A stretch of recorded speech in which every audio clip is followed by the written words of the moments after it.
So we've talked about the importance of energy in nature and how the magnitude of how much energy we get from our investment is really important. So let's move on to what these benefits mean. Well, what does energy give us in today's society? Well, first of all, what is energy? So there's many complicated definitions, but for our purposes, essentially, access to energy is having the ability to do work. And how humans do work and how we get paid and our wages and our salaries and our profits and how cheap stuff is largely a function of our energy surplus. So let's look back to our ancestors. In the old days, technology based on combining pulleys and levers created the spinning jenny, which was a knitting loom which operated by muscle power by humans, could spin thread on 24 spindles at the same time. The invention of the spinning mule, which used the energy from a water wheel near a river, increased the spindle count to over 100. Enter the steam engine, powered by coal. When steam engines burning coal were integrated, the spindle count increased from 100 to over 1,000, thus generating a far higher return on the same amount of human input. For each hour of human work, our wages and profits skyrocketed. This stored carbon enabled a shift to industrialized societies served by what were in effect armies of fossil carbon workers. And this energy transformation would make Britain the wealthiest nation on earth and ruler of the largest empire in history at that time. Human economic output, first in Britain and eventually worldwide, was no longer limited by labor availability, because our work was increasingly done by the conversion of a fire's heat into mechanical energy, rather than food energy converted by human muscles. This was the Industrial Revolution, which continues today. Now, industrialization usually is seen as making processes more efficient, and this is technically true in terms of time and money, but only because energy is so cheap. We actually made things less energy efficient because we were applying huge amounts of pretty much free energy to do things that humans used to do manually. So driving a car might get you to your destination 10 times faster, so you can then spend more time on Instagram and Facebook, but at a cost of 100 times the energy used. Let's look at it a different way. Imagine a current worker in the world. The current wages per day is $57 per 9-hour day of work. So, how many days of work can you get on the average global daily wage of $57? Well, you can get one. You can get 1 day of work for $57. You can only get a fifth of a day of work for the average American, because the average American salary, including CEOs and executives, is 5 times $57 or $285 a day. But how much work can you get if you had $57, a global daily average human wage, if you spent that on oil? Well, a barrel of oil has 5.7 million BTUs of potential energy, which works out to 700 kilowatt hours of power. An average human being generates around 0.6 of a kilowatt hour of power in an average workday. So the math after conversion works out to this. A barrel of oil does the same work as a human being working for 4.5 years. To get this amount of work, depending on market conditions, at $75, 1 barrel of oil gives us the equivalent physical work of over 7,000 human laborers. And at $20 barrel, which is the historical average of the last 40 years, we get almost 26,000 human worker equivalents. Holy crap. And we're not taught this in our economics classrooms. We're not taught this in the news. This is a major subsidy to our lifestyle. Imagine picking up 4 of your buddies. You stop at a gas station, fill up your 20-gallon tank for $40-45, and you head to the countryside. You drive for hours, talking, watching the scenery roll by, have fun. After 500 miles, your car runs out of gas, rolls to a stop.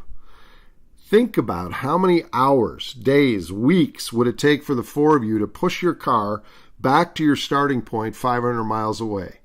Let's say the road was reasonably flat, you had reasonably good weather, and you were reasonably strong. You might push that car 2 miles an hour. If you did that 10 hours a day, it would take you a month to push it back to the city where you had started. A month of your 4 buddies working.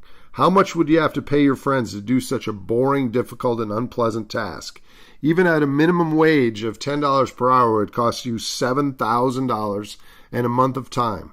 But that was what $40 of gasoline allowed for you. Okay, so what does this really mean with respect to industrialization underpinning modern society? The story of the Industrial Revolution is one of applying large amounts of cheap energy to tasks that humans used to do manually. Take the case of cow milking. I live in Wisconsin, so it's a reasonable example. Using only manual labor to milk cows takes 20 minutes per cow and results in total hourly purchasing power of $5, which can be allocated to wages, profits, or cheaper milk to the consumer. However, if you add a bunch of energy and use a semi-automated machine, it cuts this time in half to 10 minutes per human worker. But you're adding 108 times more external energy in the form of machines and electricity that help you milk the cows. But this trade almost quadruples the wages or profits to $20 an hour. Finally, there's the energy-intensive method of milking. Fully automated machines that require only 3 minutes per human involved, but they require 400 times more non-human energy. This trade raises the profit per hour to $25, fully 5 times what humans could earn milking manually. Imagine how many thousands or millions of processes just like this we've applied to our societies with the advent of cheap energy during the past 150 years. This trade of replacing tasks humans used to do manually with technology plus energy has rippled through our economies in the form of higher wages, higher profits, lower priced stuff, and via cheap fertilizer being applied to increase land productivity, more food for more people. This graph shows the composition of human energy supply the last 200 years. Up until the mid-19th century, our energy was largely humans, animals, and trees, biomass. But in the mid-1800s, we added coal, followed by oil and gas in large quantities. Fossil carbon and hydrocarbons are not different from solar energy.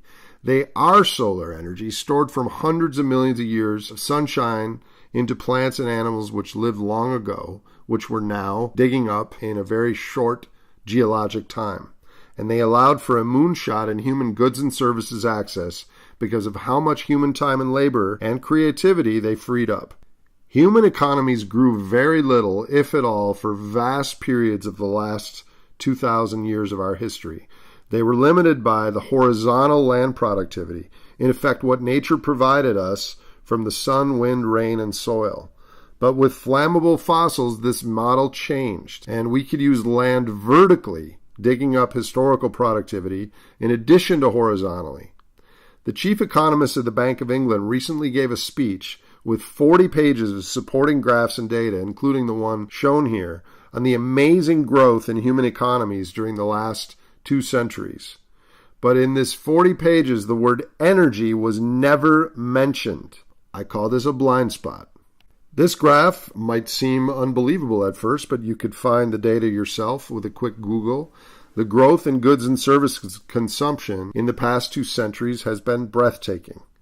Measured by consumption of goods, wealth increased over 13 times for the average human and 21 times for the average American since the year 1800. By extension, the average American consumes goods and services at a rate almost 50 times higher than the average human alive 200 years ago. We, even the average consumers among us in the United States, consume more physical goods and services than kings and queens of old. But, as we'll see, such massive consumption does not fully correlate with our well-being and happiness. So when we look around at the amazing products and lifestyles of modern humans, we begin to see the energy underpinning the technology of our time, which probably was inconceivable to our great-grandparents even 100 years ago. This was heavily correlated to the mining of fossil productivity. How much so? We're going to unpack in the next video.